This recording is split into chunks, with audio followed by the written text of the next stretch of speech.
Welcome back to the Rich Bish Era. I am joined by someone that I've worked very closely with as a client and collaborator, and I'm excited to meet her in person today. It's funny how you can have such close relationships with people through Instagram and online and then finally meet them in person. So I'm joined by Britt Forrester in the studio. Thank you so much for being here, Britt. Amazing. Thanks for having me. I'm so excited to be here and to meet you in person for the first time in what feels like forever already. It's awesome doing in-person podcasts, and I'm going to do a lot more of them for that reason. And that's what I want you to be feeling and experiencing, is like you're on the couch next to us today as well. So if you don't already know Britt, she is an absolute legend in the network marketing space. She is, I like to say, Australia's top network marketing coach. Now, this is officially not a title yet. I mean, if you surveyed all of the top leaders in network marketing in Australia, I think almost all of them would know your name and have worked with you, had so much value from you. You are someone that has actually built two multi-million-dollar network marketing businesses yourself, and now a multi-million-dollar coaching empire. So I love that you have so much experience, so much embodied wisdom in this space. And I love seeing you in this season as a mum as well. So we're going to be diving into topics today around those areas. But first, when someone is sitting in front of me and they're as driven and accomplished and, have gotten as far as what you have, obviously there's the bio, and I've just shared the bio and all of the accolades. But usually there is something that has really driven you to get to where you are outside of that, and the deeper story and the deeper experience that you've had to go through, the fire you've had to walk through to get to where you are. So can you share with us, that's your bio and that's your accolades, but what is your big story around what has actually driven you to where you've gotten to today? Yes, I love that. Well, look, first and foremost, I'm so excited to be here, and thank you. What an introduction, my goodness. Yeah, look, I think that, when I think about my bio and I think about what's been established and being created, like it's wonderful, and I truly am thankful every single day for it. But my story and what I went through in my earlier stages in business and my earlier stages in my career, to be completely honest, would have been enough for so many people just to throw in the towel and just to truly think that it's just not worth it. And, my work ethic and where I come from very much stems from, a young age and, stepping into working very hard to become a lawyer. And I smile when I look back on this journey now, because I often think I've got a $100,000 bit of paper that I do nothing with now as a qualified lawyer. But the work ethic and what I learned in that era was honestly just monumental to this career that I'm in now and what I've been able to create. And it very much encouraged me to step into this masculine role, where I often found that there was a lot of demonizing of that. And I felt that I wasn't meant to, and I needed to be more feminine. And funnily enough, becoming a mum and, stepping into that era of my life cracked that whole theory wide open. And I very much needed to embrace both, which, I'm very excited to talk to you about today. But going back to those earlier stages of law school, I've always been someone that's been a little bit of a rebel, in the sense that I haven't wanted to fit a certain mold. And, coming out of high school, I was taught from a very young age that, in order to be successful, you had to go into university, you had to become the six-figure earner in a corporate career, in a corporate jungle, be surrounded by four walls as someone telling you when you can go to the toilet. And it wasn't until I was actually in that space that I realized this is not who I am. And I don't want to be this person. And, I, from a young age, again, I'd gone through a lot of grief and a lot of change and transitions in my life. I lost my mum to a breast cancer journey, very early on. And it shaped who I wanted to be. And it shaped how I started to value my time and, the ways in which I wanted to spend my time. And stepping into law school and realizing what that looked like for me, it was always going to be on somebody else's terms. And, when I wanted to step into network marketing, it was my complete surprise. I was one of those people that came across a Facebook ad and I was like, I've never heard of this before. And, I looked into it, and it was very much, alongside when I was still studying, that I thought maybe this could be something that could pay an extra phone bill when I was, struggling to pay for the Starbucks pretty much as a uni student. And, I stepped into that world, and it was very different to what I was expecting it to look like. I thought it had to fit a certain mold again. And I very quickly realized that I wanted to be somebody different in the space. I didn't want to be someone that grew business in a way that was very old school in network marketing and very much about writing lists of friends and family and reaching out to, so you do what I like to call those hey girl messages, which is what I've built a brand on today. But, when I was starting to build that career alongside law, I had one of the most heartbreaking journeys and transitions in my life. And, it's my relationship, my fiance that I had been in a relationship with for 7 years suddenly passed away in a car accident. And I had my entire world shaken up. And I remember feeling so directionless because not only did I not have direction career-wise anymore, like that had just been broken wide open. Do I want to be a lawyer? Do I want to be a network marketer? I don't know who I want to be. But I also just didn't want to be at all anymore. And, I went through a season of being suicidal. I had to pack up my house in the space of about 2 days. My entire life just had to change. And I had to move interstate back to family and completely shift my life again.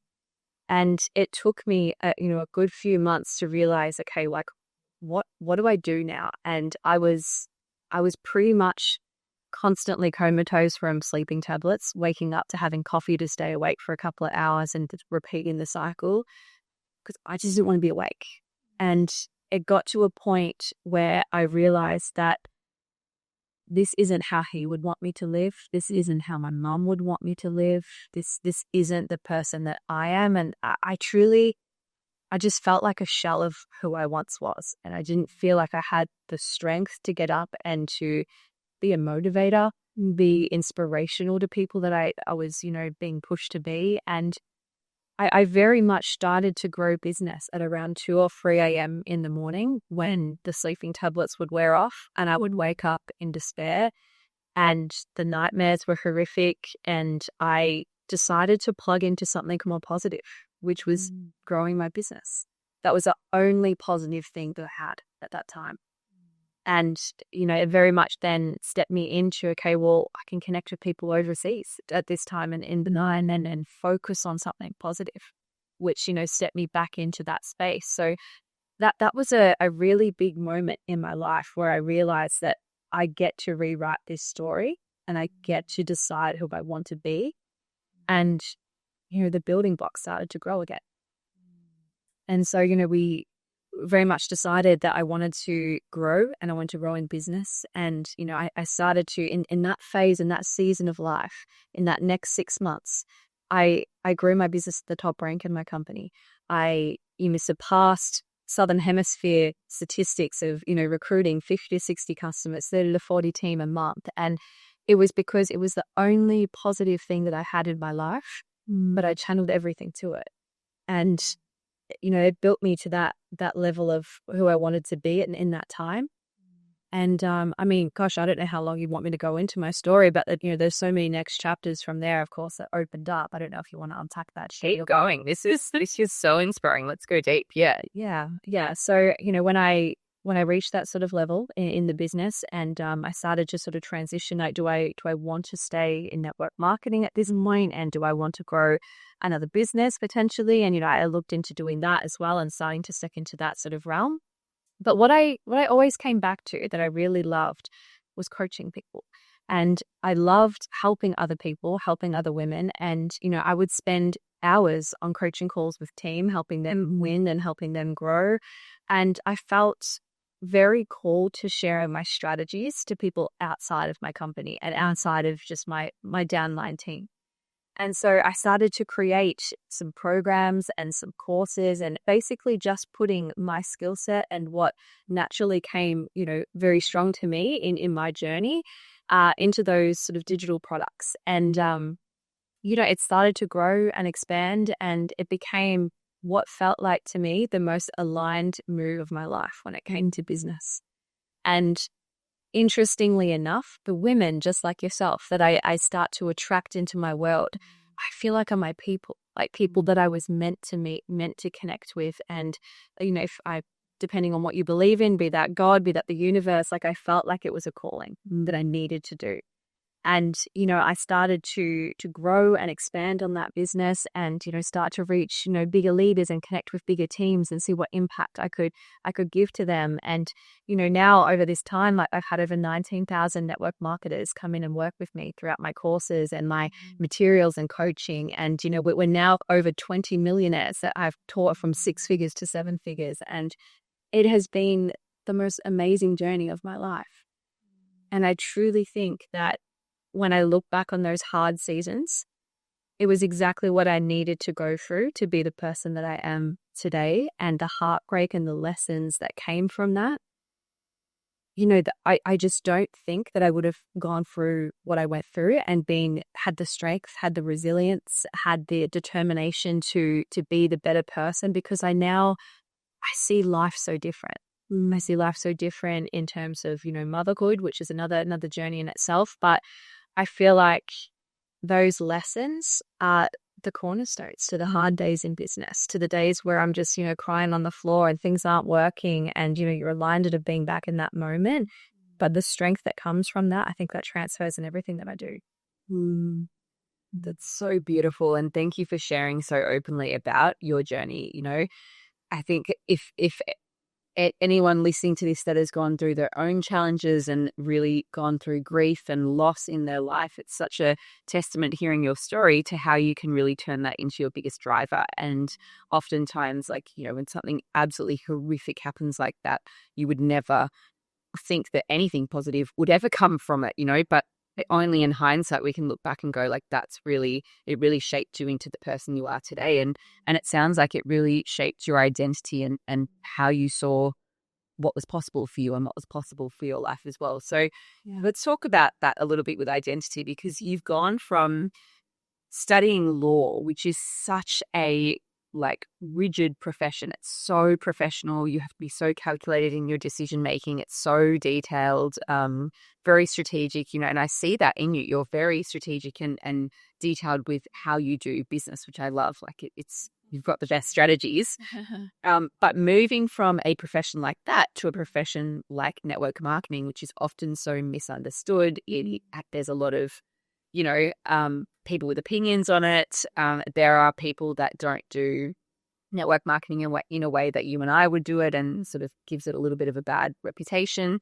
So how did you move from something so professional, and what had to happen to your identity and your ego when you moved from the profession of law to network marketing and then again to coaching? Yeah, I love this question. So I was the biggest skeptic. So I don't know if you know any lawyers, but I know for majority of us, we go through everything with a fine-tooth comb because we're taught to go back to contract law, and that's exactly what you're taught. And so when I first came across the opportunity, honestly, it was too good to be true. I looked at it and I thought, how are these people living life with pina coladas on the beach and, making this money? I thought, what on earth? No one can be that successful, right? And, growing up, I was very much taught you're a doctor or you're a lawyer to have mass success. That was very much sort of bred into me quite young. And because of that, I just didn't see it as a legitimate business model.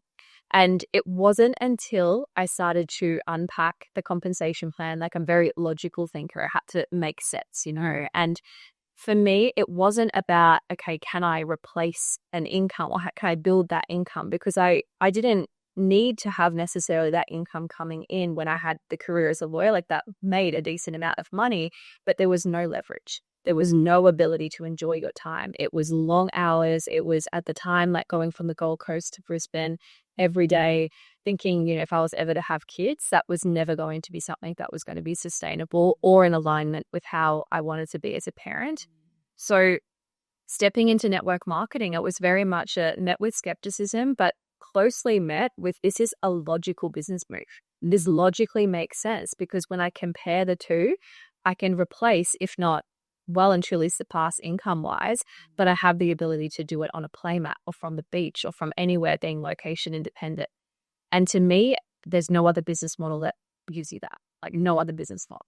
And so logically, that ticked those boxes. And then funnily enough, even though my reasoning for joining was to create that, it was the self-development journey that I couldn't believe that I encountered. Everything had always been, as I said, very masculine, very much like working hard at something, and that's how you reach success. But the self-development journey about what I learned about myself and, who I wanted to be in community and other like-minded people, I knew that, when I became a mum, that was exactly who I needed to be surrounded by, and those values as well. So yeah, to me, it just made sense on all of those different levels. And I needed to build that belief initially. I was one of those what I like to call closet network marketers, where I was too scared to post. I was too scared to tell friends and family. So that's exactly why I sort of rewrote the standard and wrote my own rules, because I was like, well, I'm not going to write a list of friends and family, even though that's what's told. Even being told, don't reinvent the wheel. I kind of reinvented the wheel because I just didn't want to do that. And I was happy to embrace that and be a bit of a badass in that regard. And it was the best thing that I ever did. I just decided the way that I wanted to show off and attracted those people in that also wanted to do business that way.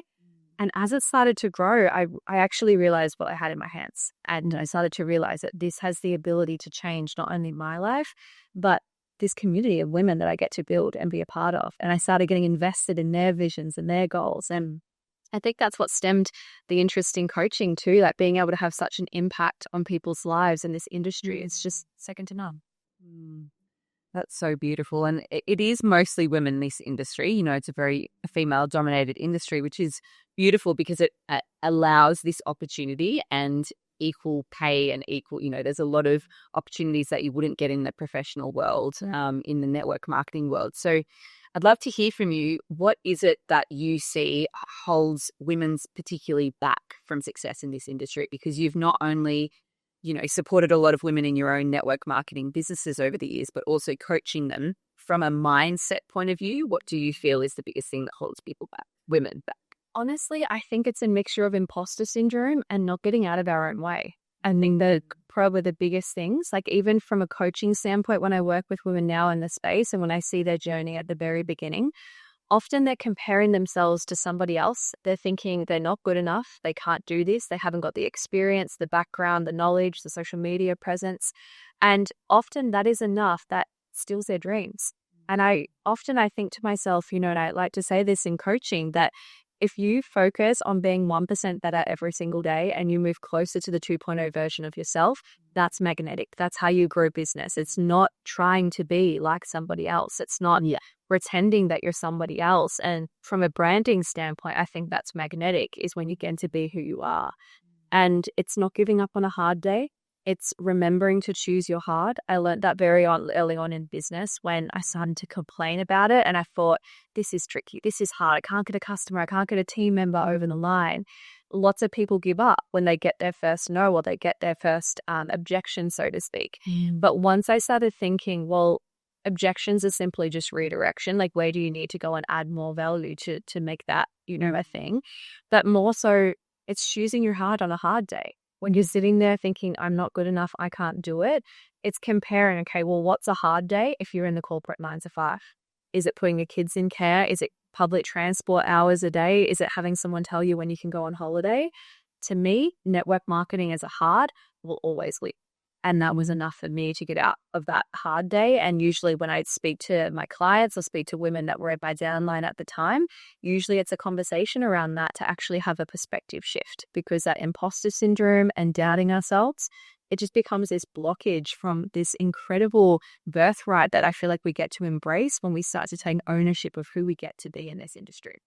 100%. And I really appreciate that you said before that when you first started network marketing, you were a bit of a closet network marketer, and it took a while to get, around that. And I think people look at the most successful people in this industry and just assume that they came out of the womb confident. Yes. And like cheering about network marketing. And I've been in the industry for 12 years too. And I have to say, I also felt the same. I also, coming from public relations and a professional, also went to uni. It took me 4 years to do my degree to get into that profession.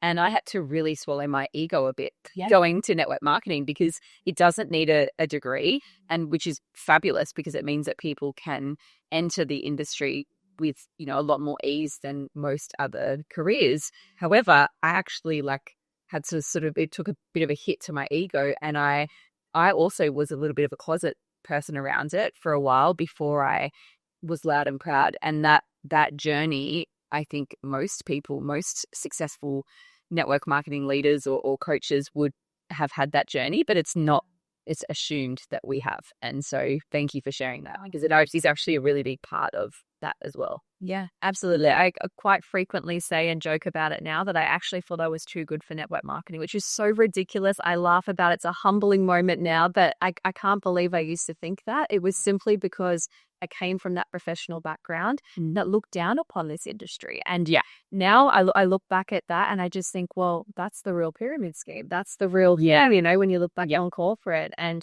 it's mind-blowing and very humbling when you actually learn the reality. Yeah, I think a lot of people can resonate with that. I'm too good for network marketing. Like, Which is embarrassed to say, but we felt that. Yeah. I mean, most of my team are either business owners or came from a professional corporate career. So, it's a big thing that people need to sort of move through, that I forget, because I also had the same thing. It's it's an identity shift as well.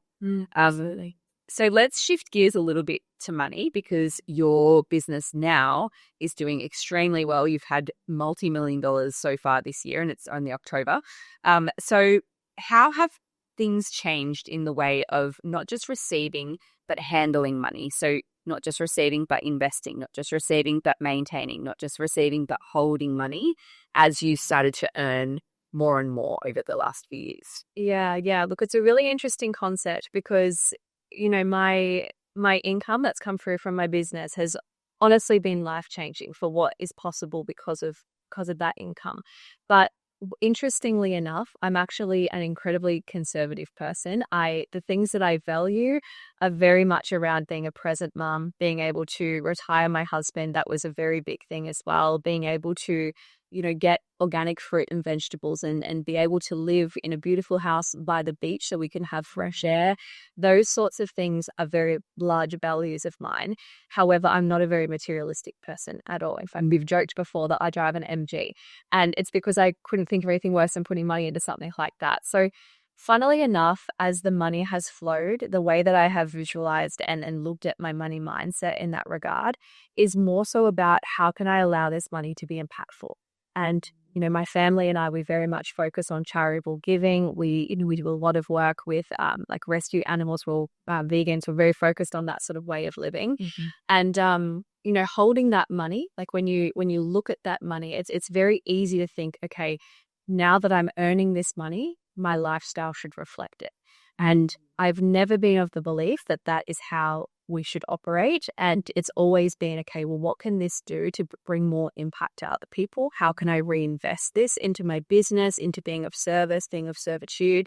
And funnily enough, as more of that money has flowed, I've had to get very okay and very used to holding that capacity to have more and know that it's okay. It's okay to earn that sort of money. It's not something to be ashamed of. It's not something to feel that, you need to constantly be chasing the next thing. Like, I just have nothing but gratitude for every piece of money that comes into my bank account, because I know that it came that way from being of service.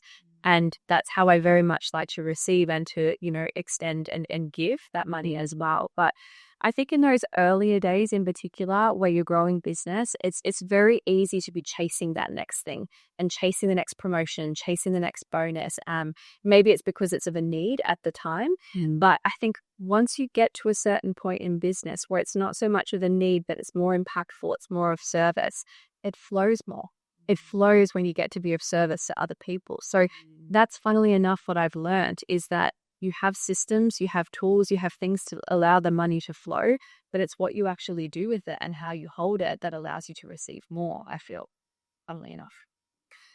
I couldn't agree more, because you also need to feel safety in receiving and holding it. And that's a big thing for women, is like that safety. And actually, again, it comes back to the identity as well, like seeing yourself as worthy enough, and also just the safety around it. And, there's so much to be said about self-sabotage, especially with women, with money. Like, if we don't feel worthy, we'll repel it. And that's actually what happened to me when I started to earn quite good money. It was going out as quickly as it was coming in, because I didn't feel worthy. And I had never had money like that before. So yeah, It's a really interesting one. I'd also love to hear, what did you, back in the day when you were doing, vision boards and visualizing, like being really successful and having large amounts of money, what did you think you would have? And then when you got there, you actually didn't really give a shit about, or just something you didn't want.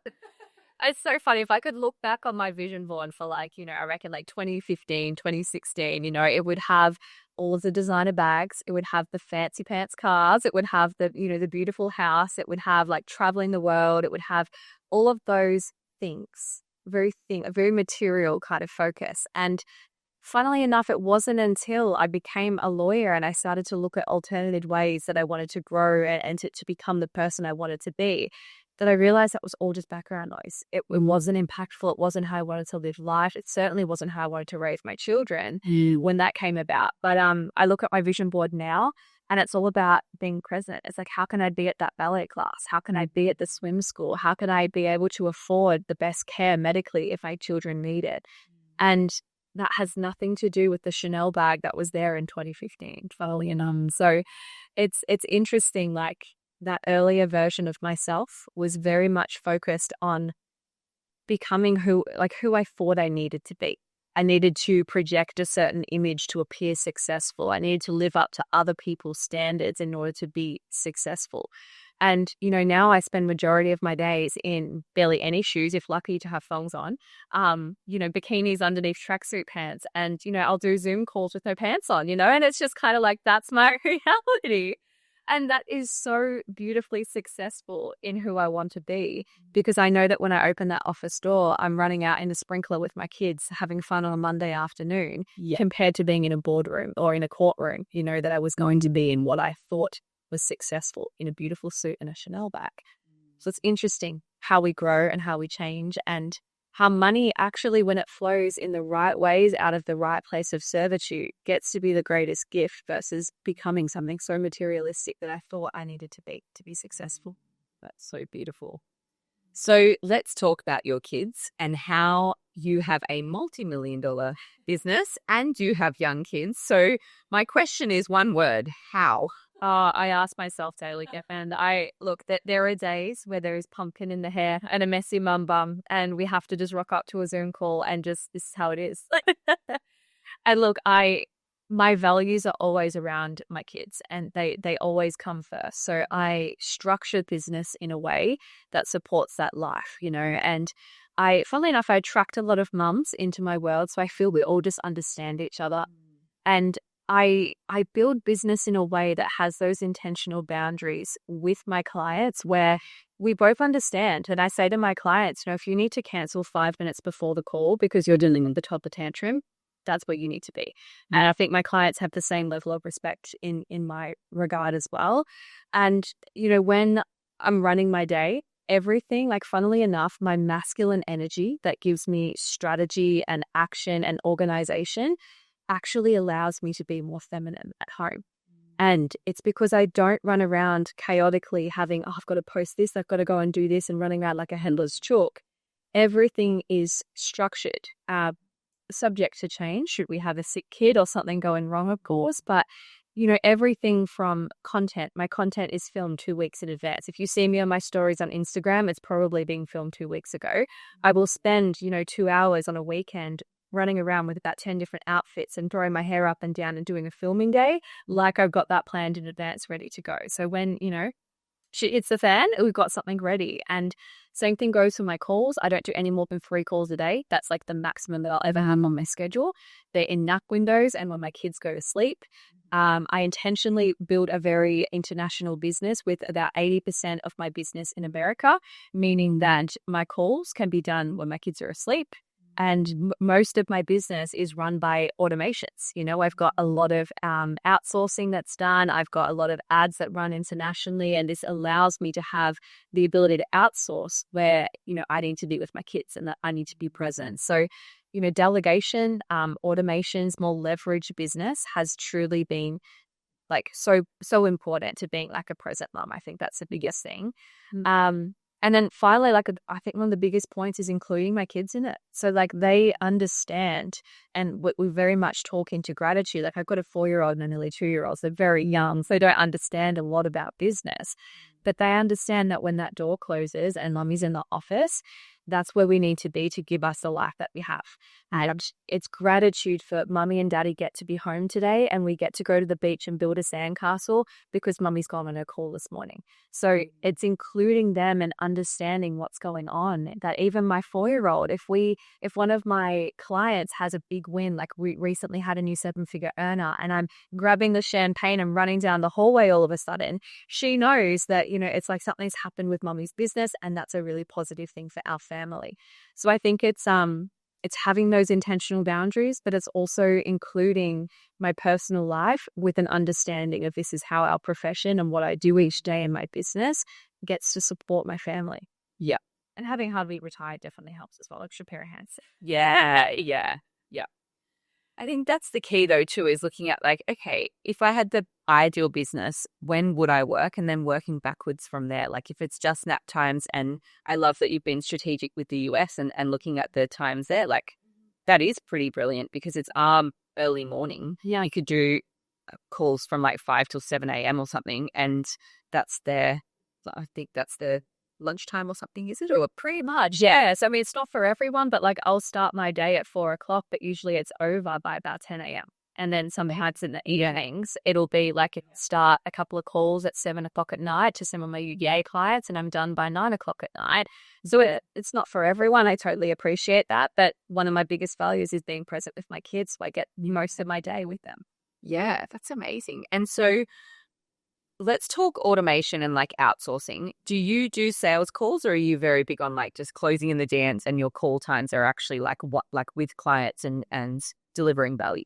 I very rarely get in a sales call. Like I would say I could count on one hand over my decade in business that I've jumped on sales calls. And it's not because I don't value them or I don't feel that people, need to have them. I definitely think they're important, but I feel like I can do a lot of that in the DMs. And I also feel like I can train a team to also do the same thing in the DMs, in my absence. And so I automate a lot of my lead flow. I have a lot of ads. I have all of those sorts of systems to help generate those leads. I have a PA that very much helps organize my entire life. I'm going to say that she's amazing. And when I have a big launch or I have something big that I'm launching, I've got sort of like ad hoc people that I can bring on where we've got closers, got setters, people that can come through and be able to help. I have an entire sort of like process, and I guess you could say like majority of my scripts, majority of my language that's used is simply put together and then outsourced, and somebody else is able to come in there and do that. So I very much have a business that operates on automation where I come in where there's a problem, essentially. Like if there's a problem and it needs me, I will come in. But outside of that, unless I'm speaking directly to like my one-to-one clients, that's of course where I'm fully invested in that myself. But other than that, automation is king. I think it's the best thing that's ever happened to mums in business, and mums that value their personal life, as much as I do. Yeah, I also feel, as someone that has bought from you 3 times on a personal level and for my team, something that works for me, I would never have even asked you to jump on a call, like a sales call or anything, is your content did it for me already. Like your content had already built that authority, already built that trust, already built that rapport. You weren't new to me. You came very highly recommended from my mentor. Like if you do the job well with your personal brand and with the value that you bring and the type of content that you're sharing, I do agree with you. You don't necessarily need the sales call, and particularly in coaching, but also just in general with high ticket. If you're doing it well, it's like a nice to have instead of them actually already feeling like they're already there.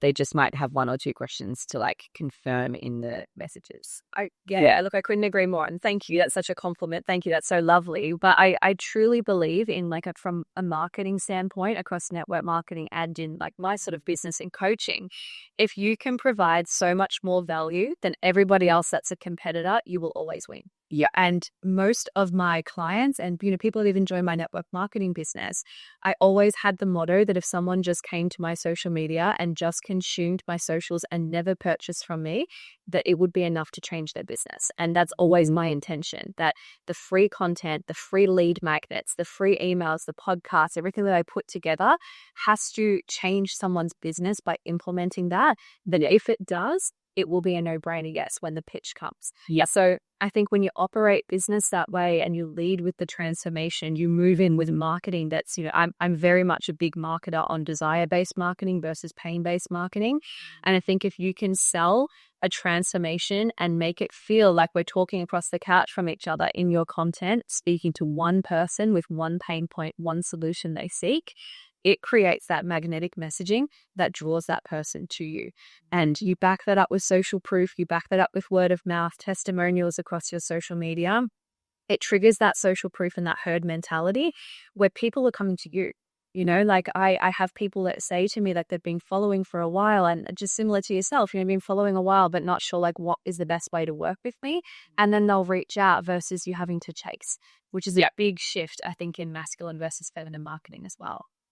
And attraction marketing, you and I both came from the era of network marketing where it was still make your list of 100 people and go out and message people and like, pitch to them without having any consent or permission from them to even send a message, right? So I love that you've built that, because that's why I'm so passionate about it as well, is like actually allowing the right people to come to you, which is so powerful. So if you were to start again right now in 2025, building a personal brand and a business online, which most people listening to this podcast are doing, they've got a personal brand, they're building something, they're making sales in some way, shape or form through their social media, what would you do? Like, what are your biggest 3 tips that you would do if you were starting from scratch today?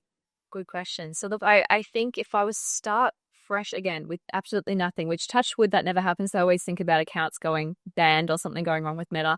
But if something like that were to happen, I think the biggest thing would be is to see business holistically and less about a pitch and more about not only adding value, but solving problems for people. If I had to start social media again, I would solve problems for people for free.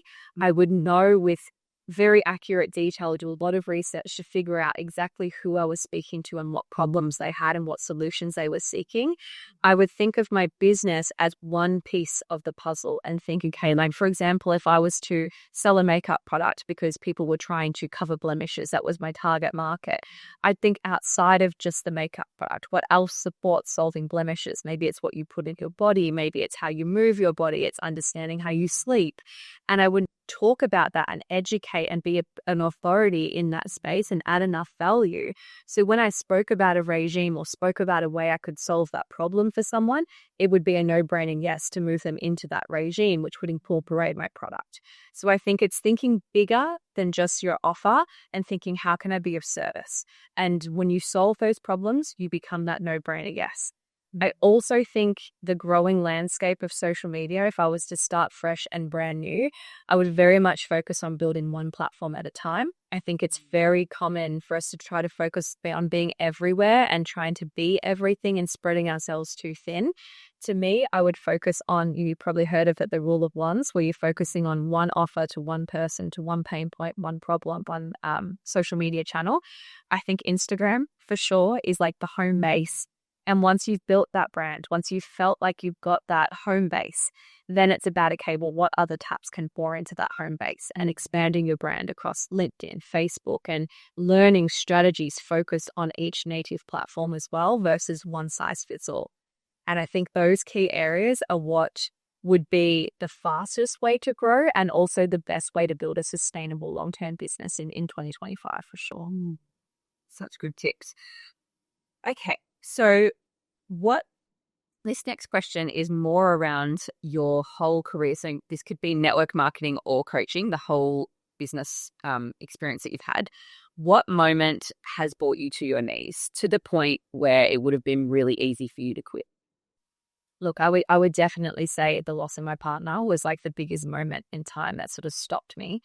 I didn't look at the business for months. It was already a full-time career at that point, and I was very close to losing it all. Nearly, falling out of qualification at the time, nearly just like I just didn't touch it. it was a moment in time where I questioned everything. I questioned who I was. I questioned who I, wanted to show up in business. And it wasn't until I had the realization that I need to be of service to other people here. And then anyone else going through trauma, going through something, testing their resilience, needed to see me get out of this fire. They needed to see me sitting in it and knowing that I was going through a really tumultuous time, and it was who I was going to be on the other side of it. And I felt very passionate about stepping into not only network marketing, but coaching, to show people that it was okay to have everything taken from you and still rebuild. It was okay to go back and be a different person than who I was, to not have confidence anymore, to feel like I just didn't have my voice anymore, but to rebuild the foundations, rebuild the building blocks, and to know that it was okay to be that next person. And funnily enough, even still, I could go into a room of people and still don't feel as confident as I did before that. I still don't feel like that same person, but I've come to the point where I accept that that's okay. And that's who I need to be now, because I can now relate to people in the room that maybe also don't feel like they've got their voice anymore. And it was a moment where between the sleeping tablets, between the wake ups and the tears, the nightmares, I kind of begin to explain to you like what I saw and what kept coming back to me. But it was knowing that to be of service to other people, and who Bryn would want me to be, who my mum wanted me to be, it wasn't that person. It wasn't the broken person. It was the rebuilding person. What a beautiful message to get from that. Thank you. Thank you for sharing. And if there's one thing that you could share with women in regards to success and money and being able to get to their goal, that big audacious goal that they have on their vision board, what's one piece of advice you could leave them with? I think don't be afraid to do business in exactly the way that you want to do business. Don't try to be somebody else. If somebody tells you you need to do it this way, you need to follow this script, just post more, just do more, just be this person, be like this person who's had this success. If that's not who you are, that will never grow your business. You're trying to be somebody else. There's already somebody else. There's no other version of you. So it's being you. And I know that sounds somewhat cliche, but I think it's about absolutely owning all of your differences. And if other people don't like that, great. Repel the people that you don't want to grow business with and attract the ones that you do. They will love you for who you are and how you want to do business. And for me, that was always rewriting the norm. It was when, other people said this is the average time it takes to reach a rank advancement, I would say, well, why? Let's change that. Let's raise the bar. If it was, this is the standard we play at, well, why is that the standard? Like, I was never afraid to question it and to rewrite it if that's what felt in alignment with how I wanted to do business. And now I very much try to encourage women and people that I work with to just own. If they don't want to do it that way, great, let's work out a way that feels good to you. That's what's more important. That's how we get to do business. And to me, that's when we get to move in alignment. And when you're in alignment, it flows. It feels good. You know exactly who you need to be in business, and it's magnetic. That is such good advice. I have 20 plus big leaders who all do the business so incredibly differently and across different platforms, different age groups, different ways of attracting people. And, someone in my team went to a mining expo the other day to like exhibit the product. And, I loved that too, because I was like, this is just such a beautiful example of doing business in your own way, in the way that you envision your multi-million-dollar empire will go. And that's what she's personally doing it business to business. But yeah, like doing it in your own way, in a way that feels really good for you and lights you up, because that differs from person to person. So that's such beautiful advice. Thank you. I love that. I love that we get to do that. Like, what a beautiful industry that we get to choose who we want to be. I never had that in corporate. I don't know about you, but it was like, you need to be this person. This is your role. You stick to this role. It was very rigid. And now we get to wear tracksuit pants and UGG boots if you want to and grow a business. Have bannies, be able to juggle all the things in that window. It's like, it's a celebration of who we get to be in this industry. I'm forever grateful.